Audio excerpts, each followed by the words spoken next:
It is my great pleasure and honor to introduce Dr. Kevin Bruyneel. Um, Kevin is professor of politics at Babson College. He was born and raised in Vancouver, British Columbia, and I won't share much about his upbringing. He's going to share some of that with us, so that is wonderful. He got his BA at Simon Fraser University and his MA and PhD at the New School for Social Research in New York City. His current book, Settler Memory, The Disavowal of Indigeneity and the Politics of Race in the United States, will be published this fall in the Critical Indigeneity series of the University of North Carolina Press. He presently also writes on the relationship between race, colonialism, and the collective memory. He has published a number of articles, some in History and Memory, Settler, Colonial Studies, Native American and Indigenous Studies Journal, and the Journal of French and Francophone Philosophy. His first book was The Third Space of Sovereignty, the post-colonial politics of U.S. Indigenous relations. We are so happy to have you join us, Dr. Bruyneel. We know we will learn a lot from and with you. And so with this, I give you the stage. Welcome and thank you. Thank you very much for that introduction. First thing, I just want to do a mic check so people can hear me. Yes. Thank you. Because I'll just sort of minimize my page so I can read my talk. So it's really, it's an honor to be here. Thank you for that lovely introduction. And I want to begin to thank the University of Connecticut and especially Anka and Manuela and Isabel for this invitation. I mean, it's been a tough year for us all, longer than a year. And so for me, this is kind of the end of my year in terms of doing formal presentations and doing Zooming. So this is a nice way to end it with a conversation with you all on this incredibly important subject matter. So the talk I'll give sort of as set out is going to give some of my background and also get into my argument about settler memory and connect to, I hope, a lot of things that you're concerned with here and we're all concerned with. I want to first echo and acknowledge from my positionality that I'm here in Somerville, Massachusetts. I'm residing on the lands of the Massachusetts people, and that Indigenous peoples' claims to these and the lands across what are called the Americas remain under contestation as stolen lands. These matters are not settled matters, and I want to get into that. In some ways, land acknowledgements, which now this is the second one on this talk in this Zoom, land acknowledgements, increasingly popular expressions at the beginning of many events, are efforts to refuse what I call settler memory. Now, in other ways, they can actually reproduce it, but we'll get there because I need to still work out my concept. But I think land acknowledgements, they provide a very pertinent example of my topic for today. Something that I hope is gaining greater attention, although there is a long way to go.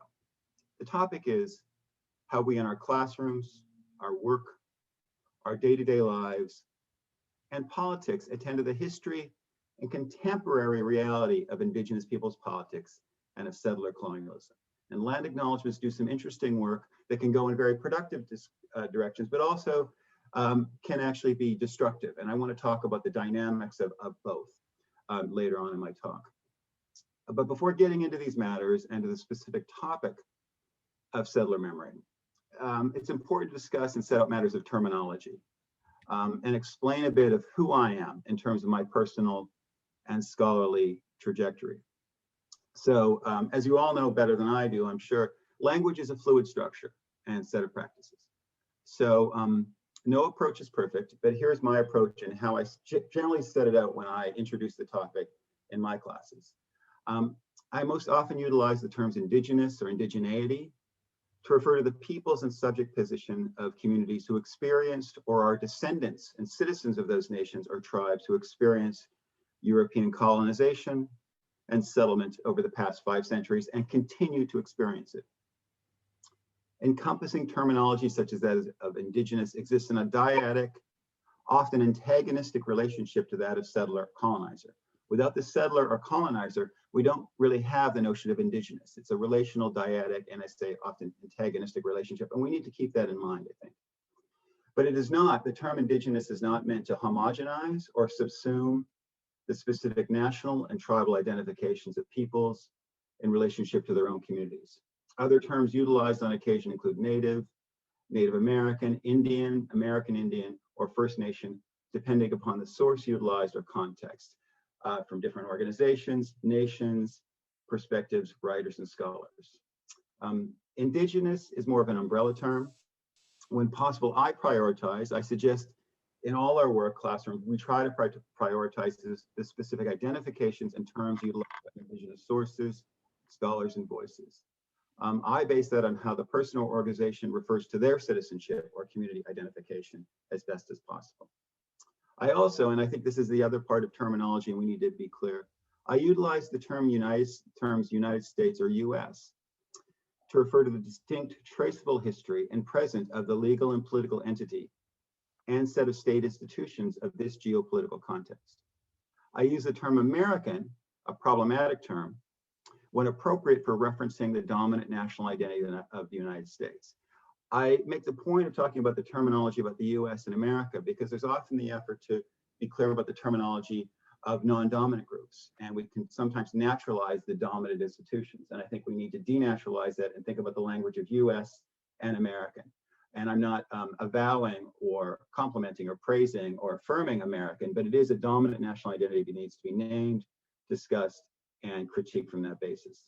The term settler is a complicated one, which we get into, but I generally deem it people who have and continue to benefit from colonization and white supremacy and the settlement of these lands and the domination of labor on these lands. So in particular, I suggest that settler identity, and I will in my talk, is fundamental to the meaning of whiteness in settler societies. And I think that's often not centered and discussed enough. Okay. For myself, my modest story, as it were. As it concerns my relationship to settler identity and positionality, my ancestry stems from that of white European settlers to Canada. I have no native background, claim none, nor should I. I was born and raised in British Columbia on the unceded traditional territories of the Musqueam, Squamish, and Tsleil-Waututh nations. I moved to the United States across the settler border when I was 25 to attend graduate school. And my dissertation and eventual book, The Third Space of Sovereignty, was an effort to address a noted absence of Indigenous politics in US political science. And I focused on US Indigenous relations and sovereignty. When I moved to the US for grad school, having been raised in British Columbia, there's a much more active sort of presence in education and the public sphere of Indigenous politics and claims. And when I got to the US, it was very clear there was a relative and clear absence of that engagement in political science and probably a lot of the fields that you may engage in. Just to be clear, I'm not saying that Canada is so great.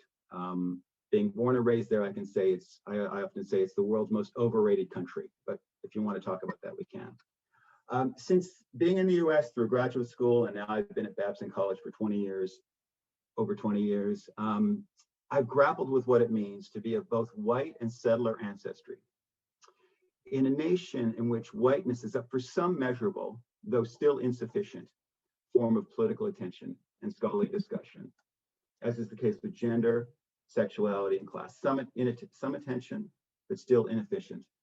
Whereas the settler aspect of my and millions of other people's social, political, and economic positioning remain virtually absent from public and scholarly discourse. We almost never talk about it and almost never teach about it. And I include myself in that we trying to work this out. So for over 20 years, I've taught political theory, US politics, Indigenous studies, and critical race studies.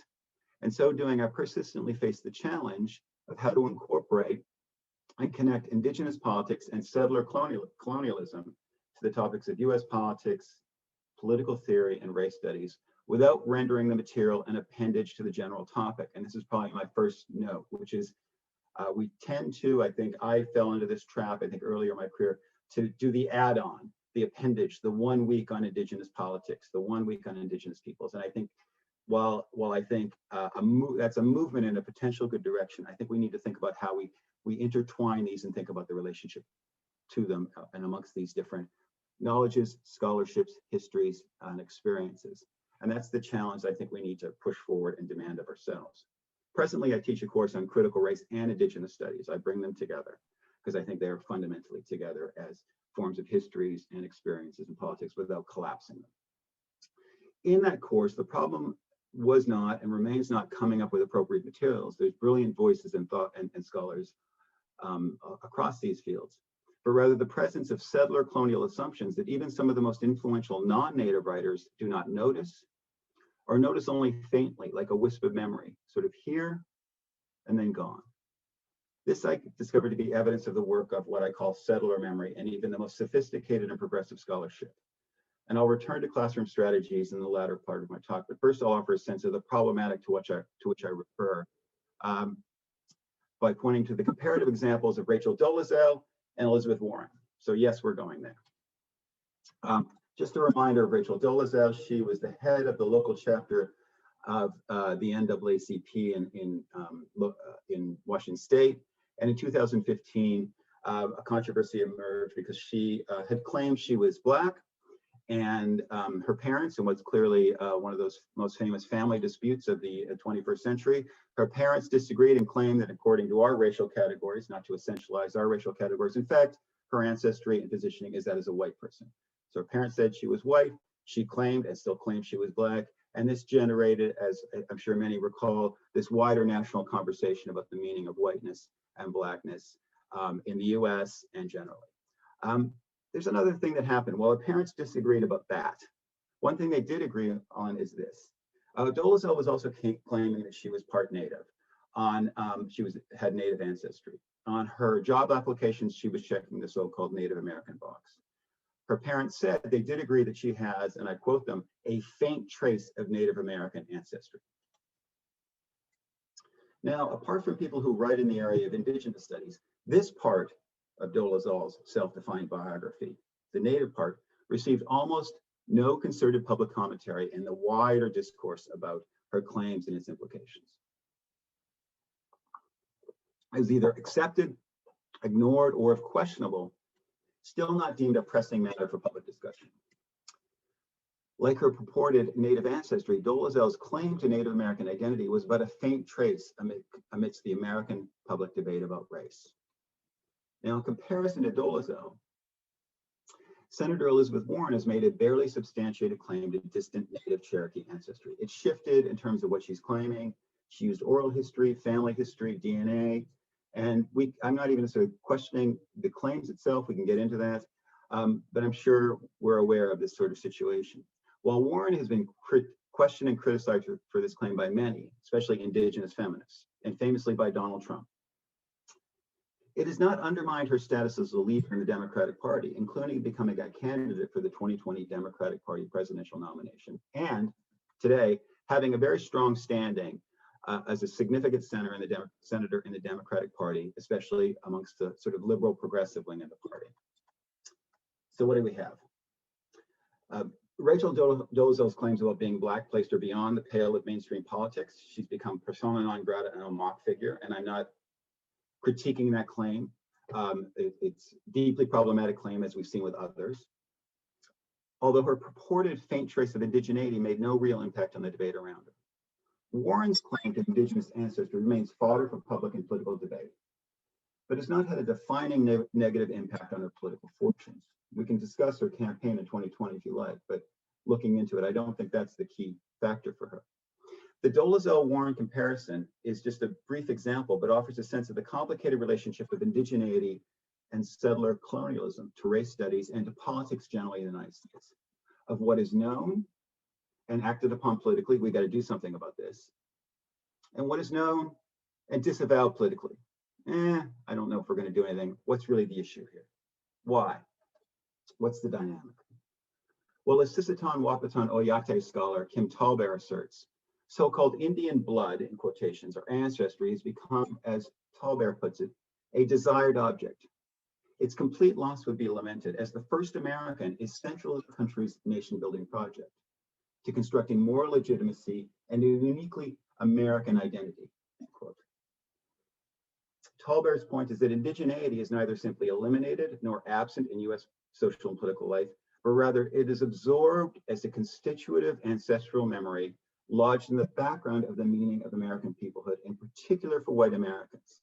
And think about the founding with British colonialists, colonizers, then having a revolution to distance themselves to break away from Britain. They have to establish their own identity as Americans. But what does that mean? As scholars such as Philip Delory have set out so well, this means appropriating their imaginary of indigenous identity as the form of an authentic form of American identity, whether it's the type of names we have all over the country, such as Massachusetts, whether it's the Sons of Liberty and the Boston Tea Party dressing up in their imaginary of what a Mohawk is. It's this notion that the way in which American identity is especially white American identity, is established and reproduced is through an absorption and appropriation of indigenous identity. So it's fundamental to the notion of white American peoplehood. Settler colonial societies are built on the elimination and invisibility of indigenous peoples, which among other processes involves diluting by absorbing, and thereby eliminating indigeneity into whiteness in a manner that does not diminish whiteness. It does not make it less pure, so-called. It strengthens it as a fundamentally settler identity. And this is the point I'm probably going to come back to again and again. Those who make claims such as that by Warren thereby affirm rather than qualify their whiteness in a settler colonial context, as it serves to reinforce the settler foundation of whiteness in which indigeneity is both there and not there as an ancestral trace of the past. Thus, Warren and others are not violating the logic of racial politics in the United States, in which Dolezal did in certain ways in terms of her claims and her very problematic claims. I'm not in any way excusing her deeply problematic claims.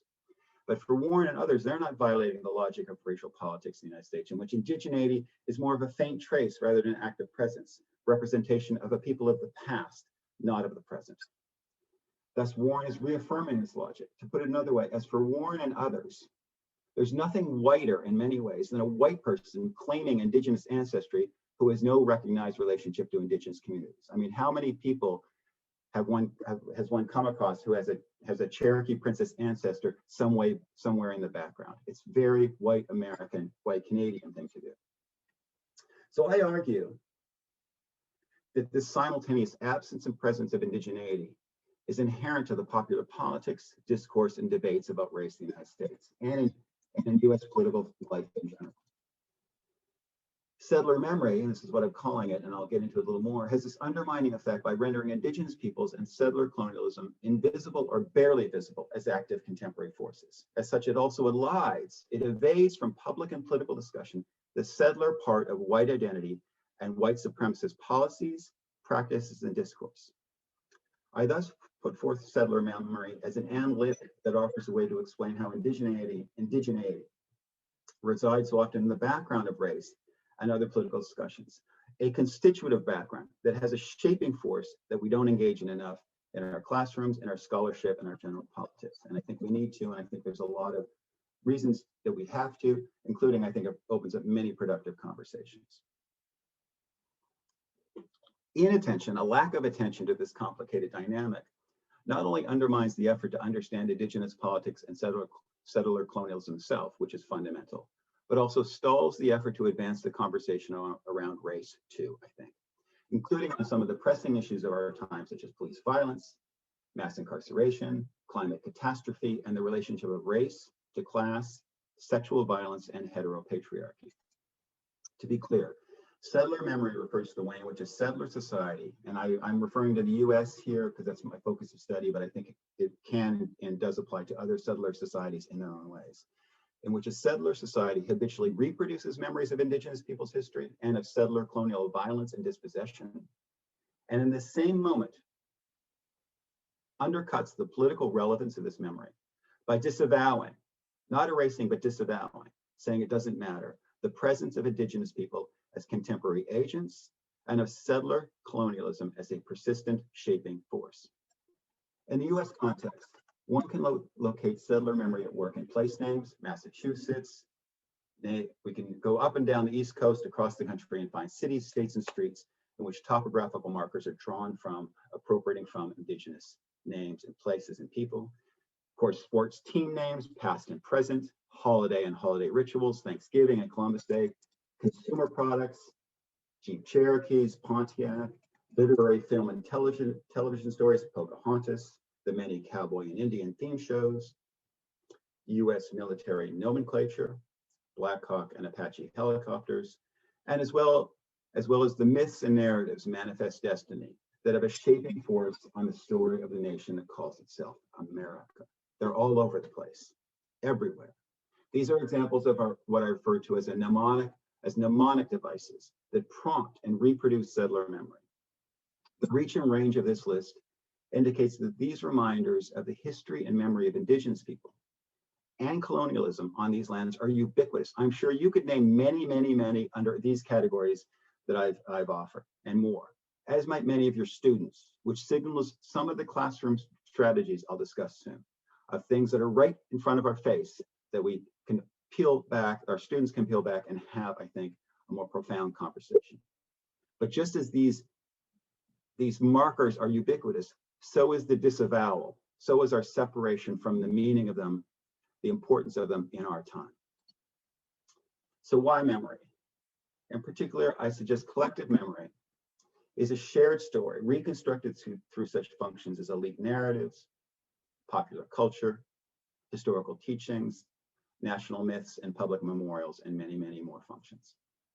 I attend to collective memory because it is an important cultural and political function and process for defining and situating a people in and through time, in relationship to other people, and often in relationship to territory.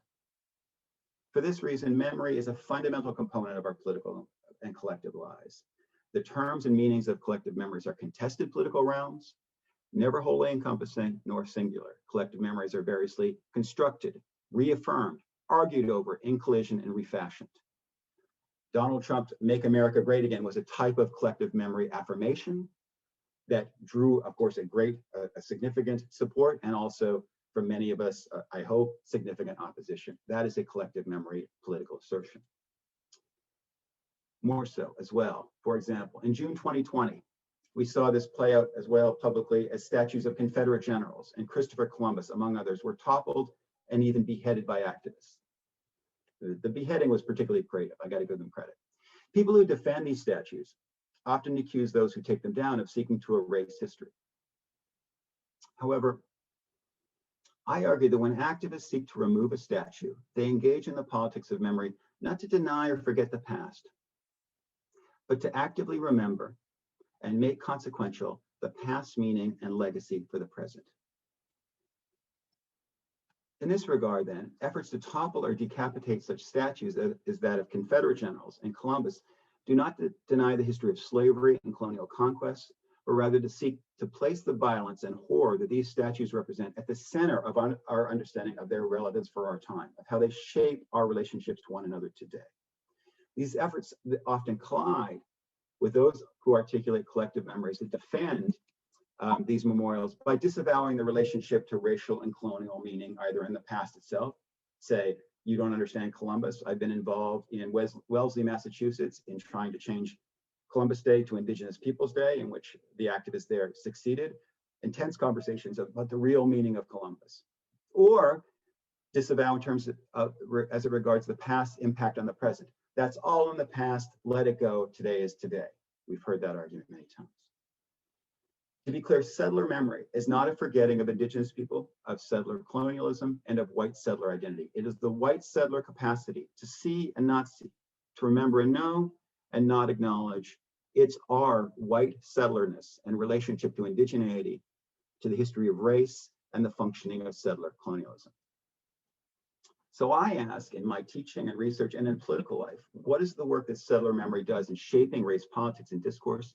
What does it authorize? And how might it constrain this politics? What are we seeing but not acting upon that we should act upon? And what would it look like if indigeneity and settler colonialism were no longer faint traces in the background, but rather active public constituents of contemporary politics and discourse in and of the United States? Since settler colonialism and indigeneity stand as faint traces in the dominant narratives of the history and present of race in America, white settler identity is also a faint trace in the wider race conversation. And thus, white settler nationalism, to speak to a contemporary dynamic in particular, and its imperatives are also a faint trace.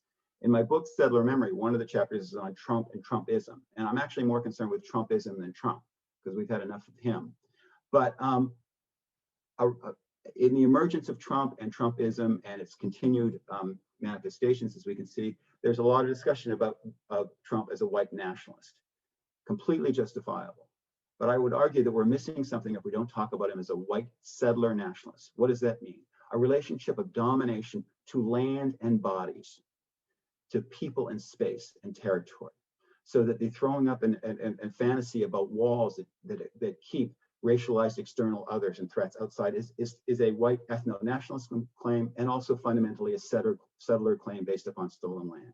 The construction of internal and external enemies, the effort to defend settler domesticity and domestic space, the authorization of white settler masculinity, that Trumpism is not merely white nationalist, it's white settler nationalist. I think by bringing the settler dynamic, we actually open up other elements and questions about, say, for example, Trumpism, including that we have had many stories and discussions in the popular press and in academia about the emerging diversity, especially among men, of Trump supporters. And I think if we talk about solely white supremacy on its own, I think we miss some of the settler aspects that are also mobilizing people to defend this argument about the domination and defense of territory and bodies, specific bodies and people in this space. And so we need to talk about white settler nationalism in this contemporary moment, I think.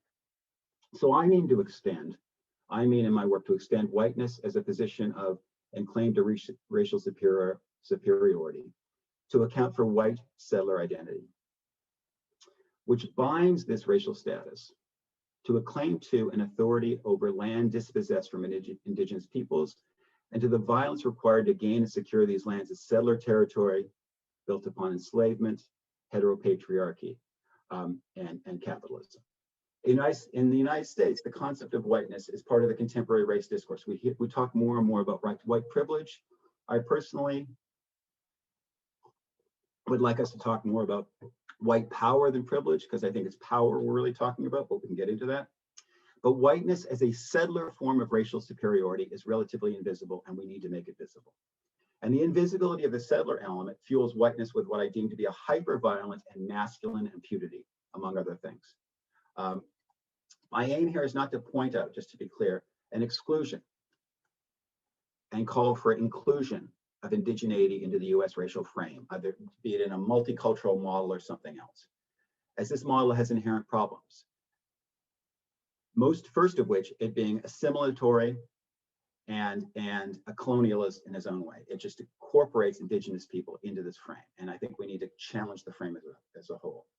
And the other problem is it does not allow for understanding the distinct status and claims of indigenous nations, as peoples, in their own distinct beings as nations and autonomous groups and political identities.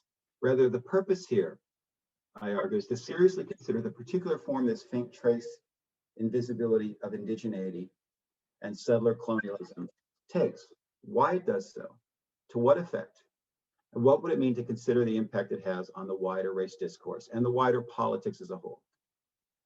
Thus, it makes that claim that by not taking account of settler colonialism, we do not grasp the ground upon, or we do not fully grasp the ground upon which white supremacy stands and what it so fiercely seeks to defend. Capitalism, heteropatriarchy, anti-Blackness, ethno-nationalism, and I'm sure we can add more and more and more to this list. And by not taking account of indigeneity, we do not grasp the range of concerns and claims that need to be considered in an anti-racist politics that must also be anti-colonialist, with concern for land as well as labor, and also complicating the too often flat divide between the role of land and labor in defining the subjects of political struggles, coalitions, and imaginaries. So the classroom pedagogy approaches and other issues that I think about and maybe could be helpful, I'll turn to the final part of my talk. Start with language and positioning in the classroom, and let me return to land acknowledgements. Land acknowledgements need to be the beginning of a conversation, not the end to it. They can't become rote performances at the beginning of events. And I love about this event that we're building upon it, and the land acknowledgement was a beginning of a conversation here, not an end. But I think in our classrooms and our events, it is increasingly the case, and I think this is the concern I hear from a lot of voices within Indigenous political circles and Indigenous scholarship. It's becoming a little too rote, such that we're not really thinking about its implications for our own practices today. Because if it becomes this rote performance in which it's just something we say at the beginning of class or event and we just move on to whatever, it then reproduces settler memory, because it's an example of just remembering, seeing Indigenous peoples briefly, and then moving on to something else. We need to integrate it and make it part of our larger discussion as a beginning of a conversation. We need to center the active politics behind these acknowledgements as a way to, in my terms, refuse settler memory. So, for example, in Massachusetts, I was part of a Zoom contribution to the Massachusetts State House and Senate yesterday, because there's a bill being proposed to ban the use of mascots, Indian mascots, in public schools. And so this is an active form of refusing settler memory going on today. There's also intense issues going around the Mashpee Wampanoag and their own trust claims in terms of land. Active contemporary Indigenous politics that we need to center, and when we're talking about land acknowledgements or what we're recognizing and moving forward. Also, I think it's important to position oneself. I made clear about my own background because I think this matters in all regards, but in my experience in Indigenous political circles, scholarly circles, and the case of Elizabeth Warren is just one example of many. It's very easy and a form of privilege and appropriation for those who may have some family story but no connection to Indigenous communities to try to play upon, to advance themselves, or to just not be clear and misperceive about one's own relationship to this important subject. So I think it's important, and I do this at the start of my classes, and it's not so much that I'm expecting students to tell their whole narratives, to really think about our positioning and relationship, in this case, to settler colonialism. So I always try to be clear about where I'm coming from, my background, and my relationship to this subject matter. Materials and themes. It is certainly first, for me, about it being attentive to Indigenous voices, writers, artists, activists, organizations. The work and perspectives are there not to simply fill out or add to the topic, but in fact, to in some cases shift and further develop the themes and conversations. The thing to avoid, I think we'd all agree, is the siloing of topics. The 1 week on Indigenous politics, the 1 week on Black politics, that which we don't talk about the relationship amongst them, which is not to collapse, but which is to talk about how they influence and shape one another historically, in knowledges, in our conversations. To draw out the relationship and the tensions, of which there will be, productive and otherwise, and how they expand and shift our field of focus and our teaching and our research that emerge.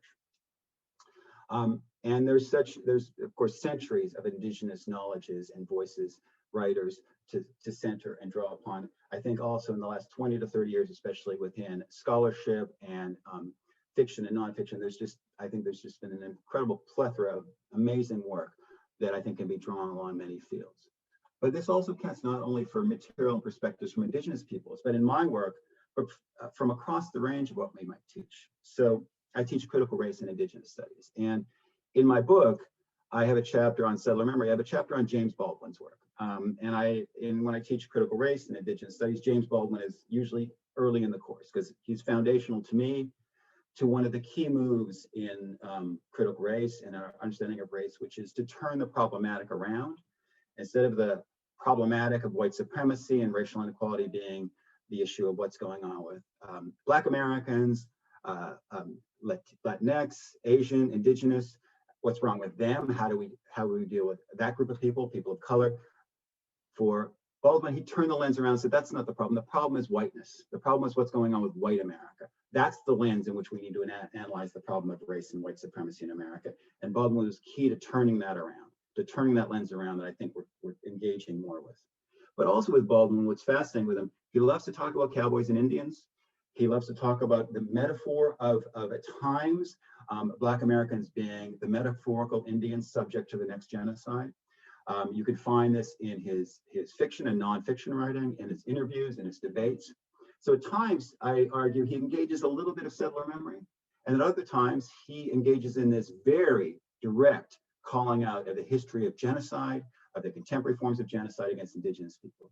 And so Baldwin is a fascinating example for me of somebody who's one of the most significant, in my view, I think in many people's views, writers generally, and certainly on race in and of the American context, who is also struggling to figure out how an awareness and engagement with Indigenous people's politics and settler colonialism fits with his own work. And I read it not just merely as an interesting marginal comment about Baldwin. But when I engage with him in class, I think about how does it open up our perspective on the history of the US, of American forms of oppression and hierarchy, of what race means, of what whiteness means. And that tends to be a very productive conversation in class, which is not drawing from an Indigenous scholar in this case, drawing from somebody as profound as Baldwin, but opens up, I think, ways to think about this text and how much he's influenced our own thinking about race.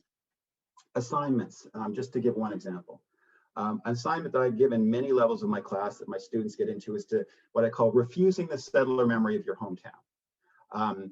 I draw, in many ways, I'm influenced by my friend and colleague, Jeannie O'Brien, the University of Minnesota, whose book, First Thing and Lasting, is a fantastic read and an important work in which Jeannie talks about the ways in which you can find all in New England the markers in towns of the first settler and the last native person, so first thing and last thing. And I ask students to go back to their hometowns or any town they like to. They sometimes do Wellesley, Mass, which is very interesting. And to suddenly refuse the settler memory and really look at the narratives that have been sort of signaled, town names, markers, stories that in which Indigenous people are deemed to be part of the past and the settler story takes over, and to refuse the settler memory and rewrite it and think about contemporary relationships to Indigenous communities. So I think this is a productive way in which the students themselves can start to understand how their own worldview has been shaped by settler memory, their sense of their town, their sense of their community, and they can engage in a deconstruction, a decolonial project to refuse settler memory in terms of how it's naturalized and normalized the settlement of their town.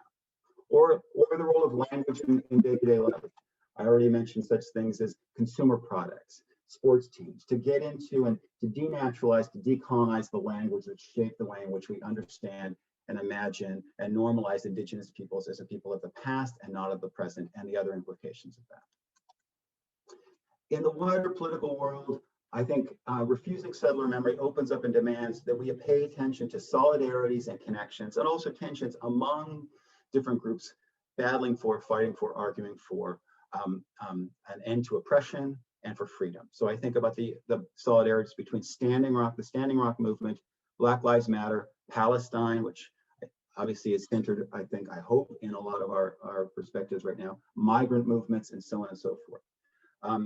The Red Nation movement, from especially emerging out of New Mexico area, mobilized very quickly in the wake of the so-called Trump Muslim bans in 2017, going to airports to protest. And their hashtag, their banner was no ban on stolen land. The idea here is the Indigenous claim that the United States does not have the authority, the moral authority, to claim and decide who gets to reside on these lands. So it was Indigenous alliance with migrant communities seeking to come to the US, often to deal with and to escape economic and violent oppression.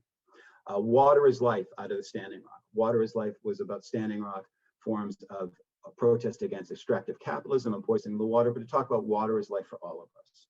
Resisting settler colonialism, from Palestine to Turtle Island, to think about settler colonialism as something that certainly impacted and shaped this context, the Canadian context, and now we're talking about Palestine. What are the connections? What opens up when we think about this? The role of policing and incarceration and so on and so forth. I think we start to see things as not siloed issues, not to collapse them, to make connections that we see going on in terms of political movements, but also in terms of types of issues such as policing, incarceration, settler colonialism, immigration, the role of land, labor, ethno-nationalism, which impacts many different groups in different ways, but also provides connections that we can start to build in our classrooms and our scholarship and our politics. Thus, to close, I think there are new, or rather existing, if often ignored, solidarities and possibilities that open up, and questions, ones which are not easy, but at the same time are imperative to engage seriously so as to challenge the logic of settler colonialism, to refuse settler memory, and to engage in a decolonial politics. And so to end on possibilities of my own questions, I wonder how you all might be rethinking, reimagining the themes, courses, research that are central to your work and commitments. What can we all see and acknowledge, not disavow, by taking Indigenous people's politics and history seriously? What are we compelled to engage with, rethink? What opens up? What tensions and challenges do we need to address going forward? How might we all refuse settler memory, as we, in particular white settlers, not only, but I speak from my positioning, as white settlers must, how might we all refuse settler memory, as we, in particular white settlers, must do, I argue, if we are to actively engage with and support a decolonial project, as I think we should. So those are my questions, and I look forward to your questions and our discussion, and thank you for your patience and your time.